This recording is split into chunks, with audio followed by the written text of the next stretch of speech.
शुक्र का राशि परिवर्तन। मकर राशि में शुक्र देवता राशि परिवर्तन कर रहे हैं। एक नरसैंगिक शुभ ग्रह मकर राशि में यानी कि कर्म की राशि में राशि परिवर्तन कर रहे हैं, तो कर्म के क्षेत्र में बहुत सारे लोगों को लाभ देंगे। इस वीडियो को बनाने का जो महत्वपूर्ण टारगेट है, महत्वपूर्ण जो कार्य है वो है कि यहाँ पे शुक्र सिर्फ मकर राशि में गोचर नहीं कर रहा है, एक बहुत बड़ा राज्यों का निर्माण कर रहा है। कैसे?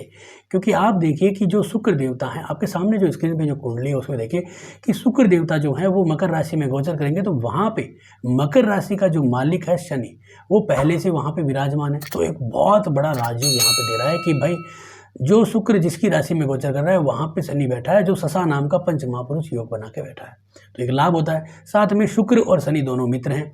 दूसरा कि मंगल जन्म कुंडली में वो भी शुक्र के साथ गोचर कर रहा है यहाँ पे मकर राशि में, तो मंगल देवता जो है वो मकर राशि में उच्च का होता है, तो वो यहाँ पे रुचक नाम का पंच महापुरुष योग बना रहा है। तीसरा कि यहाँ पे नरसैंगिक शुभ ग्रह बुध भी विराजमान है, तो बुध व्यापार का कारक है, कर्म का कारक है। इसका तात्पर्य क्या है कि ये एक शुभ भाव है, एक बहुत बड़ा कॉम्बिनेशन बन गया है कि चार ग्रह जो यानी कि दो तो नरसैंगिक शुभ ग्रह हैं जो इस शनि के मित्र हैं, और दूसरा कि मंगल वहाँ पे उच्च का हो रहा है, तो एक ऐसा कॉम्बिनेशन जिसमें देव ग्रह भी और दानव ग्रह भी दोनों के दोनों जो है मजबूती से छाए हुए हैं। तो इसका तात्पर्य क्या है कि आप सब लोगों के लिए, हमारे लिए कर्म के संबंधित जैसे कि व्यवसाय है, नौकरी है, उन सब चीज़ों से संबंधित एक बहुत बड़ा लाभ का योग बन गया है। यानी कि हमारी नौकरी में जो परेशानियां हैं वो दूर हो जाएगी। हमारे कर्म से संबंधित जैसे कि व्यापार चल नहीं रहा है, व्यापार में अड़चने आ रही है, वो सब चीज़ें दूर हो जाएगी। लेकिन इसका फलादेश करना पड़ेगा। ऐसे गोचर आते हैं जाते हैं, लेकिन मुझे या आपको परिणाम कब मिलेगा वो बताती है हमारी जन्म कुंडली। तो मैं आपको एक छोटा सा ट्रिक बताता हूँ, उसके अनुकूल आप आइडिया लगाएगा तो आपको लाभ जरूर मिलेगा। सबसे पहले देखिए कि इनके शुभ परिणाम क्या क्या हैं। देखिए कर्म के क्षेत्र में आ रहा है, तो इसका तात्पर्य क्या है कि हमारी नौकरी को बढ़ाएगा, कर्म को बढ़ाएगा, हमारे स्टेटस को बढ़ाएगा, उच्च शिक्षा को बढ़ाएगा। हम अगर जो मैनेजमेंट की कोई पढ़ाई कर रहे हैं या कोई भी तरह की PhD पढ़ाई कर रहे हैं, तो उसमें हमें लाभ देगा। हमें कोई भी स्कॉलरशिप दिला सकता है, या फिर क्लास में फर्स्ट आना हो, या अगर हमारी मेहनत और हमारे कुंडली अच्छी है और हमारे गोचर मजबूत है, तो हमें मार्च के महीने में, क्योंकि फरवरी के एंड में हो रहा है, मार्च तक का पूरा महीना रहेगा, तो इसका तात्पर्य है कि ये मार्च का महीना, वैसे भी ये फाइनेंशियल ईयर है, यहाँ पे आया हुआ शुक्र जो है वो बहुत अधिक लाभ देता है। तो इसका तात्पर्य क्या है कि हमें बहुत अच्छे परिणाम मिल रहे हैं, क्योंकि वहाँ पे शनि भी है, मंगल भी उच्च का हो रहा है। तो इसका तात्पर्य है कि हमें नौकरी कर्म से संबंधित लाभ है। इसका एक और जो सबसे महत्वपूर्ण लाभ है कि प्रॉपर्टी के क्षेत्र में, कि अगर आप कोई संपत्ति लेना चाहते हो तो आपको बहुत बड़ा लाभ होने वाला है, क्योंकि यहाँ पे चतुर्थ घर के ऊपर शुक्र की दृष्टि रहेगी। शुक्र जो है वो भयंकर ताकतों से एक मजबूती बनाए हुए, क्योंकि वहाँ पे मंगल की ताकत है, शनि की ताकत है और बुध की ताकत है, तीनों को अपने साथ युति लेके चल रहा है, तो वो वहाँ पे दृष्टि डाल रहा है। तो आप ये माने कि आपको लाभ का पूर्ण योग बन रहा है। तो इसका तात्पर्य है कि आप अगर प्रॉपर्टी लेना चाहते हो तो बहुत अधिक लाभ होगा। प्रॉपर्टी के अच्छे आपको मैटर मिलेंगे कि भाई आप अच्छी प्रॉपर्टी लीजिए, उनमें इन्वेस्ट करिए और उनसे लाभ कमाइए। या आप प्रॉपर्टी बेच के कोई नई प्रॉपर्टी लेना चाहते हो तो भी लाभ मिलेंगे। अगर आप ट्रांसफ़र कराना चाहते हो, आप कहीं विदेश में या कोई दूर स्टेट में रहते हो और आप अपने लोकल प्लेस में आना चाहते हो, तो वहाँ पे भी आपको लाभ होने का योग बनता है। तो ये तो है लाभ। अब इसके बाद क्या इसके अशुभ परिणाम, क्योंकि देखिए कभी भी कोई भी ग्रह गोचर करता है तो शुभ और अशुभ दोनों तरह के परिणाम देता है। तो यहाँ पे देखिए कि अशुभ परिणाम क्या हो सकते हैं। अशुभ परिणाम ये हो सकते हैं यहाँ पे कि शुक्र देवता 10वें घर में गोचर कर रहा है, तो 10वां घर क्या है कि प्रेम संबंधों को काटता है, कम संतान उत्पन्न होती है, जहाँ तक अगर बीमार हो जाए तो जल्दी से ठीक नहीं होता है, इस तरह की परेशानी आती है।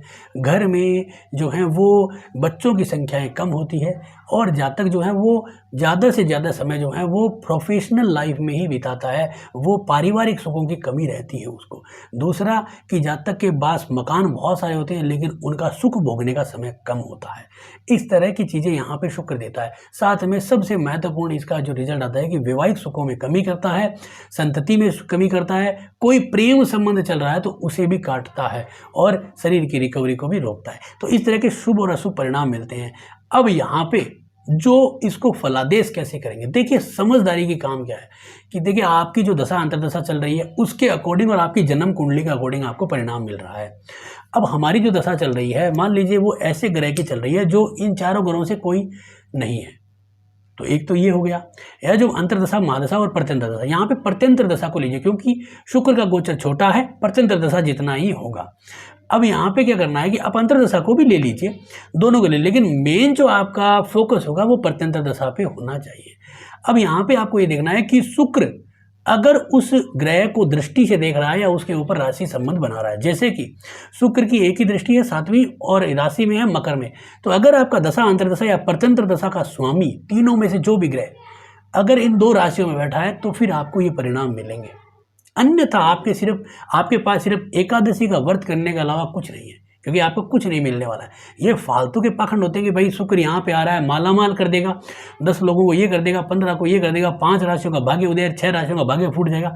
ये सब पाखंड बातें हैं, ज्योतिष के अनुकूल नहीं है। ज्योतिष के अनुकूल क्या है कि मान लीजिए कि आपका यहाँ पे जन्म कुंडली में गुरु बैठा है उच्च का है, या चंद्रमा बैठा है, या कोई भी ग्रह अन्यथा बैठा है, वो आपका जिस डिग्री पे बैठा है, मान लीजिए कि 15 डिग्री पे बैठा है, तो शुक्र गोचर करता हुआ जिस दिन 15 डिग्री के करीब आएगा, यानी 12 से लेकर 16 डिग्री के करीब, तो शुक्र अपनी दृष्टि के द्वारा उस ग्रह को देखेगा।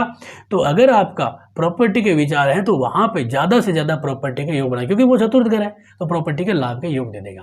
तो यहाँ पे आप इस तरह का कार्य कर सकते हो। या फिर आपका कोई ग्रह मकर राशि में बैठा है, जन्म कुंडली का मकर राशि में बैठा है, तो शुक्र वहां पे गोचर करेगा। अब वो शुक्र जिस ग्रह के ऊपर गोचर कर रहा है वो ग्रह अगर प्रॉपर्टी का कारक है, जैसे चतुर्थेश है, तो आपको प्रॉपर्टी का लाभ मिलेगा। या फिर अगर वो ग्रह तीसरे घर का मालिक है, जैसे कि मान लीजिए कि जन्म कुंडली में बुध यहाँ पे बैठा है, यानी कि वो तीसरे घर का कारक है और यहाँ पे वो छठे घर का कारक है, तो यहाँ पे क्या कर सकता है, शुक्र उसके ऊपर गोचर करेगा। तो आपको क्या होगा कि नौकरी में परिवर्तन, नई नौकरी, या फिर आप चाहोगे कि भाई मेरी मार्केटिंग में नौकरी लग जाए, या फिर मेरी जो है मेरे घर से दूर हो जाए नौकरी, या घर के पास आ जाए, तो इस तरह का नौकरी में परिवर्तन का योग बनाएगा। मान लीजिए कि गुरु यहाँ पे आपके मकर राशि में नीच का बैठा है, उसके ऊपर शुक्र आ गया, तो क्या है गुरु 9वें घर का मालिक और 12वें घर का, तो इंपोर्ट एक्सपोर्ट का कारोबार में उसमें लाभ मिल सकता है कुछ समय के लिए। दूसरा कि आप विदेश जाना चाहते हो या फिर अपने गांव से बाहर कोई ट्रांसफर कराना चाहते हो, स्थानांतरण कराना चाहते हो, तो वहां पे लाभ देगा। तो आपको ये चीज़ समझनी है, नहीं तो गुरु मंगल शनि के गोचर आते हैं जाते हैं, कोई फर्क नहीं पड़ता है, उम्र ऐसे ही निकलती है, जिंदगी ऐसे ही चलती है, दशाओं के अनुकूल हमें परिणाम मिलते रहते हैं। सबसे बड़ा क्या है कि कैलकुलेशन की जन्म कुंडली के अंदर कब इसका कैलकुलेशन बनेगा और क्या मुझे लाभ ले सकता हूँ। तो ये एक राजयोग जो बना है वो असलियत में विश्व पटल के ऊपर एक राजयोग है, तो हम उसका लाभ ले सकते हैं। आप इसे चंद्र कुंडली के अनुकूल देखना चाहते हो, तो अगर जैसे मैं चंद्र कुंडली के अकॉर्डिंग इसकी बात करता हूँ, तो आप इसे कैसे देखेंगे कि जैसे कि आपकी जो राशि है, मान लीजिए आपकी मेष राशि है, तो मेष राशि से ये 10वें घर में गोचर कर रहा है, तो इसका मतलब क्या कि मेष राशि वाले जो जातक हैं उन लोगों के लिए कर्म से संबंधित बहुत अच्छे परिणाम मिलेंगे। ये एक अच्छा सिग्निफिकेंट है जो आपको मिल सकता है। लेकिन दशा अंतर्दशा के द्वारा आपको ये नहीं पता है कि भाई मेरी कुंडली क्या है, मेरी दशा अंतर्दशा क्या है, तब आप राशियों से परिणाम निकाल सकते हो। तो मेष राशि वालों के लिए इस तरह से अच्छे परिणाम रहेंगे। अब अगर मैं इसको यहाँ पे बदल देता हूँ कि वृषभ राशि का, तो मैं इसको आगे ले चलता हूँ। तो यहाँ पे इसका जो है हम वृषभ राशि करते हैं, तो शुक्र आपके यहाँ पे 9वें घर में आ गया है, तो 9वें घर में यानी कि उच्च शिक्षा के लाभ मिलेंगे, वृषभ राशि वालों को उच्च शिक्षा के लाभ मिलेंगे, संतान उत्पत्ति के लाभ मिलेंगे, सेकंड मैरिज या मैरिज में अगर कोई अड़चन है तो उनको सॉल्व करेगा। दूसरा कि यानी कि स्थानांतरण, कि भाई हम ट्रांसफर चाह रहे हैं तो उसके लाभ मिलेंगे। साथ में कि भाई हम विदेश में जाना चाहते हैं, विदेश से कोई पढ़ना चाहते हैं, तो वहाँ के भी लाभ मिलेंगे। वो जैसा जातक है वैसे उसको लाभ मिलेंगे। इसके बाद हम इसे जो है वो मिथुन राशि बना देते हैं। तो मिथुन राशि वालों के लिए शुक्र 8वें घर में गोचर करेगा, तो लंबी बीमारी का कारक बनता है। थोड़ा सा जो है वो जातक को बीमारी का डर दिखाता है, बीमारी से परेशान करता है, लेकिन लाभ क्या है, अचानक धन प्राप्ति। तो यानी कि आप अगर कोई लॉटरी करते हो या शेयर बाजार में इन्वेस्ट कर रखा है या कोई और इस तरह का कोई कार्य कर रहे हो, तो वहाँ पे लाभ हो सकता है। साथ में आपको कोई बहुत बड़ा टेंडर है, जैसे कि बहुत बड़ा लाभ वाला टेंडर है कि भाई माइनिंग का क्षेत्र का लेना है या ऐसा कोई लेना है, वो मार्च के महीने में है, तो आप उसका लाभ भी ले सकते हो। क्योंकि 8वां घर क्या है कि इस तरह की जो गुप्त चीज़ें हैं, ज़मीन से निकलने वाली या फिर बहुत बड़े लाभ वाली, कि जिसमें गवर्नमेंट का कोई ठेका मिलता है, जिसमें बहुत बड़ा लाभ है, बहुत बड़ा रिस्क भी है, तो वैसे भी आपको मिल सकता है। तो मिथुन लग्न यानी मिथुन राशि वालों के लिए इस तरह के योग बनते हैं। इसको मैं आगे बढ़ाता हूँ। तो कर्क राशि, तो देखिए कर्क राशि वालों के लिए सबसे बढ़िया फल है कि व्यापार से संबंधित, विवाह से संबंधित, और अपने आप को सुंदर बनाना, अपने आप को जो है वो हीरो की तरह दिखाना, अपना वर्चस्व बढ़ाना, अपने लिए बहुत अच्छी चीज़ों को लाना, जैसे कि कपड़े लाए, गाड़ी लाए, घर लाए, तो ये सब चीज़ों को करना, यानी कि कर्क राशि वालों के लिए शुक्र का गोचर बहुत ही ज़्यादा लाभ देने वाला बनेगा। इसके बाद हम सिंह राशि की अगर हम बात करते हैं तो सिंह राशि वालों के लिए छठे घर में है, जिसमें छठे घर में 5 ग्रह विराजमान हो जाएंगे, यानी चंद्रमा तो यहाँ से चला जाएगा। तो यहाँ पे 4 ग्रह विराजमान होने से नौकरी में लाभ मिलेगा, लेकिन विवाह में अड़चने आएगी। तो अगर आपका मैरिटल प्रॉब्लम चल रहा है तो वहाँ पे आपको अड़चने ज़्यादा महसूस होगी, लेकिन ये छोटा गोचर है, तो इसका मतलब क्या है कि हम इतना नहीं रहेंगे। तो हम यहाँ पे ये कहेंगे कि नौकरी में लाभ मिल रहा है, कोई इंटरव्यू के लिए करना चाहते हैं वहाँ पे लाभ मिल रहा है, या इस समय जहाँ पे शुक्र गोचर कर रहा है आपका मकर राशि में, इस महीने में अगर कोई इंटरव्यू या कोई स्कॉलरशिप या कोई लॉटरी या कोई ऐसा कोई केस मुकदमा, उसकी कोई जो आपकी डेट है तो उसका आपको अत्यंत लाभ मिलेगा। तो इस तरह से यहाँ पे लाभ के योग बनते हैं। हाँ, शुक्र से संबंधित छोटी मोटी बीमारियाँ भी आने के योग बनते हैं, लेकिन ये प्रत्यंत दशा वाला गोचर है, इसमें डरने की कोई आवश्यकता नहीं। तो नौकरी के लिए हर तरह से लाभ के योग, क्योंकि यहाँ पे मजबूती साथ में चल रही है, क्योंकि मंगल की मजबूती है, साथ में यहाँ पे शनि की मजबूती है, साथ में बुध देवता की मजबूती है। इसके बाद अगर हम इसको कन्या राशि का बनाते हैं तो कन्या लगन वालों के लिए या कन्या राशि वालों के लिए क्या होगा कि ये जो गोचर है वो पंचम घर में होगा। तो पंचम घर यानी संतान, तो शुक्र संतान का कारक है, शुक्र जो है वो पुत्रियों का कारक है। तो ऐसे जातक को इस समय पे अगर आप पुत्री या संतान चाहते हो, देखो ये तो क्या है कि लंबा समय होता है, लेकिन हम इस समय को टारगेट लेके अगर कोई कार्य करते हैं तो हमें संतान का योग जरूर मिलता है और प्रेम विवाह का योग बनता है। जैसे कि हम चाहते हैं कि भाई इस मार्च के महीने में हम जो है वो घर वालों से बात करें या सामने वाली पार्टी के घर वालों से बात करें, तो एक अच्छा मौका है जहाँ पे आपको लाभ मिलेगा। प्रेम संबंध को प्रेम विवाह में तब्दील कर सकते हो, ये एक बहुत बड़ा लाभ है। अपनी गुणवत्ता के हिसाब से, अपनी मार्केटिंग के हिसाब से, अपनी जो कलाकारी है जिसे हम कहेंगे इंजीनियरिंग कहेंगे या स्मार्टनेस कहेंगे, उन सब चीज़ों की वजह से आप वहाँ पे पंचम घर के लाभ ले सकते हो। हेल्थ में बहुत अच्छी रिकवरी आने के योग बनेंगे, यानी कि हेल्थ से संबंधित लाभ के योग बन रहे हैं। इसके बाद अगर हम बात करते हैं यहाँ पे तुला लगन के यानी तुला राशि वालों के, तो तुला राशि वालों के लिए यहाँ पे जो गोचर हो रहा है वो चतुर्थ घर में, तो एक बहुत बढ़िया, क्योंकि शुक्र का ही लग्न है, तो लग्नेश क्रम चतुर्थ घर में आ गया। इसका तात्पर्य क्या है कि आपको यहाँ पे प्रॉपर्टी के लाभ सबसे ज़्यादा मिलेंगे। अगर आपकी कोई प्रॉपर्टी फंसी पड़ी है तो उसको सुलझा सकते हो, आप प्रॉपर्टी बेचना चाहते हो तो इस महीने के आधार पे आप प्रॉपर्टी बेच सकते हो। और दूसरा कि आपको प्रॉपर्टी के अच्छे यानी कि नई प्रॉपर्टी खरीदने के भी योग बनते हैं, तो इस तरह के लाभ मिल रहे हैं। एजुकेशन में भी बहुत अच्छे लाभ मिल रहे हैं। विदेश से आना चाहते हो, विदेश के में रहते हो, विदेश से घूमने के लिए अपने गाँव में अपने शहर में आना चाहते हो, तो यहाँ पर भी रिटर्न आने के भी बहुत अच्छे योग हैं। और अगर आपकी नौकरी कहीं बाहर लगी हुई है कि भाई आप दिल्ली हो या और कहीं जगह हो और आप चाहते हो कि भाई मेरा होम टाउन में जो है वो ट्रांसफ़र हो जाए, तो यहाँ पे भी हो सकता है, क्योंकि ये मातृभूमि के घर में गोचर करा है। यहाँ पे मजबूती क्या है कि रिजल्ट पूर्ण रूप से आएगा ही आएगा, क्योंकि यहाँ पे शनि मंगल और बुध तीनों इसके साथ चल रहे हैं। देखिए, जन्म कुंडली और आपकी दशा अंतर्दशा के द्वारा तो परिणाम मिलता है, साथ में ये जो अपन चंद्रमा से जो देखते हैं वो हमारा नेचर और हमारे सामने ऐसी घटनाएं आती है जिनका हम लाभ ले सकते हैं। तो अब हम बात करते हैं यहाँ पे वृश्चिक लगन वालों के लिए। तो जो वृश्चिक राशि है, वृश्चिक लगन है, उन लोगों के लिए तीसरे घर में गोचर करेगा। तो तीसरा घर क्या है कि यात्राओं का है, छोटी यात्राओं का, छोटे छोटे खर्चों का है, ट्रांसफ़र का है, नेटवर्किंग का है, कम्युनिकेशन का है और बार्गेनिंग का है और छोटे भाई बहनों का है। तो इस तरह से छोटे भाई बहनों के शादियों के योग बनते हैं, हमारा कम्युनिकेशन स्किल्स बढ़िया होता है, हमारी छोटी यात्राओं के द्वारा हमें लाभ होता है और कहीं ना कहीं पड़ोस में या जो हमारे साथ में जो लोग रह रहे हैं उनके द्वारा हमें कोई अच्छे आइडिया या अच्छी स्कीमें मिलती है जिनके द्वारा हम कई सारा लाभ कमाते हैं। तो तीसरे घर में आया हुआ शुक्र हमें पराक्रमी बनाता है और साथ में हेल्थ से भी संबंधित हमें लाभ देता है, क्योंकि यहाँ पे एक मजबूती चल रही है मंगल की भी और शनि की। मंगल तीसरे घर का कारक है, बुध भी कम्युनिकेशन का कारक है। तो आप यहाँ पे ये माने कि मार्च का महीना हर तरह से वृश्चिक लगन वालों के लिए बहुत अच्छा होने वाला है पराक्रम के क्षेत्र में। इसके बाद हम बात करते हैं धनु राशि की, धनु लग्न की। अब धनु राशि के जो लोग हैं उनके लिए क्या होगा कि यहाँ पे सेकंड हाउस में गोचर करेगा। तो सेकंड हाउस जो है वो आपका आता है परिवार वर्धी के लिए। तो परिवार वर्धी होगी, जैसे कि शादी हो जाए यानी कि आपका कोई शादी का कोई प्रोग्राम है कि भाई हमारी शादी पक्की नहीं हो रही है, तो मार्च के महीने में ये भी हो सकती है अगर आपका धनु राशि है तो। साथ में संतान के लिए, क्योंकि सेकंड हाउस पारिवारिक वृद्धि को दिखाता है, तो वो लाभ है। दूसरा, कोई आपको ज्वेलरी लेनी है, कोई शेयर एंड बॉन्ड्स लेने हैं, कोई हीरे जवाहरात लेने हैं, तो ये एक सही समय रहेगा जहाँ, क्योंकि शुक्र यहाँ पे मजबूत, शनि स्वराशि का मजबूत, मंगल यहाँ पे उच्च का, तो यानी कि इस समय ली हुई चीज हमें लाभ देती है। कई बार हमने देखते हैं कि भाई राहु केतु के गोचर हो रहे हैं और हमारी राहु केतु की दशा चल रही है, उस समय हम कोई प्रॉपर्टी लेते हैं तो वो श्रापित प्रॉपर्टी हाथ आ जाती है।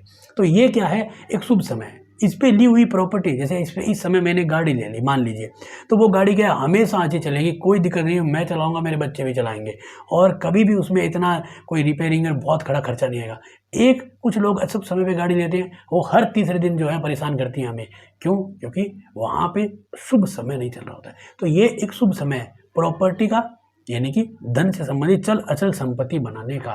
तो हम कह सकते हैं कि हम जमीन जायदाद और यहाँ पे हम गहने बॉन्ड शेयर सब चीज़ें ले सकते हैं, और साथ में पारिवारिक वृद्धि भी, तो संतान हो या फिर बच्चे हो या शादी हो, कोई भी चीज़, तो हम यहाँ पे लाभ के योग देख रहे हैं।